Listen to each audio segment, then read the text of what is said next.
Hello my dear students. आज मैं class 8 के बच्चों के लिए हिंदी व्याकरण का लेसन लेके आई हूँ, वर्तनी।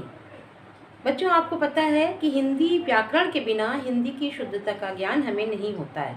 जब तक हमें हिंदी की व्याकरण का ज्ञान नहीं होगा तब तक हम शुद्ध भाषा ना बोल सकते हैं, ना लिख सकते हैं, ना अपने मनोभावों को दूसरों तक पहुंचा सकते हैं। तो इसके लिए हमें सब चीज़ों का ज्ञान होना बहुत ज़रूरी है। तो आज मैं जो आपके लिए लेसन लेके आई हूँ वो है हिंदी का वर्तनी।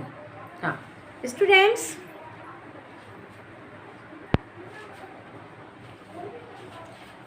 वर्तनी किसे कहते हैं?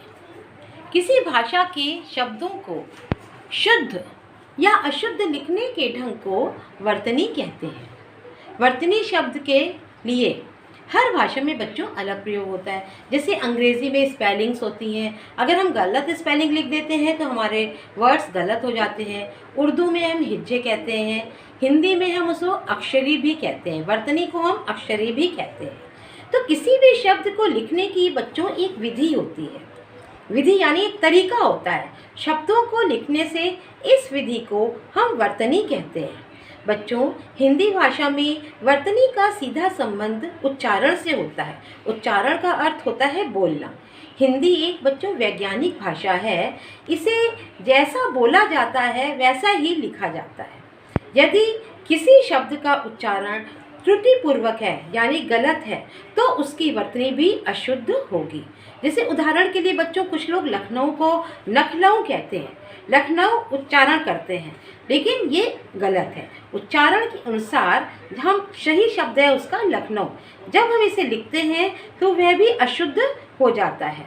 बेटा बच्चों, वर्तनी के अशुद्ध होने के मुख्य निम्न कारण होते हैं। पहला इसका कारण होता है क्षेत्रीय भाषा तथा स्थानीय भाषा, बोलियों का प्रभाव। इसके अलावा व्याकरण के मानक नियमों की प्रति अज्ञानता, अहिंदी भाषी द्वारा हिंदी का अशुद्ध उच्चारण करना, ये कुछ अशुद्ध होने के मुख्य कारण हैं।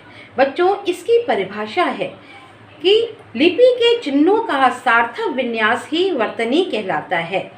हम लिपि के चिन्हों को जब सही तरीके से शब्दों में इस्तेमाल करते हैं तो वह वर्तनी कहलाता है।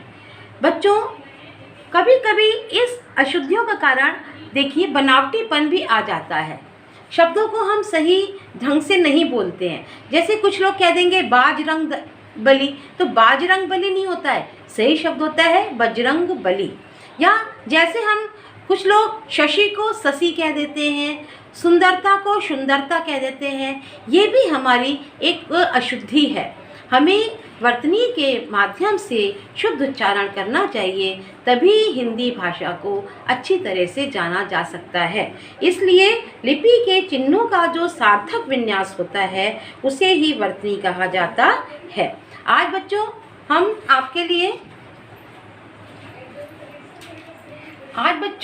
मैं आपके लिए वर्तनी लेसन लेके आई थी। अब मैं नेक्स्ट लेसन में आपसे फिर से मिलूंगी।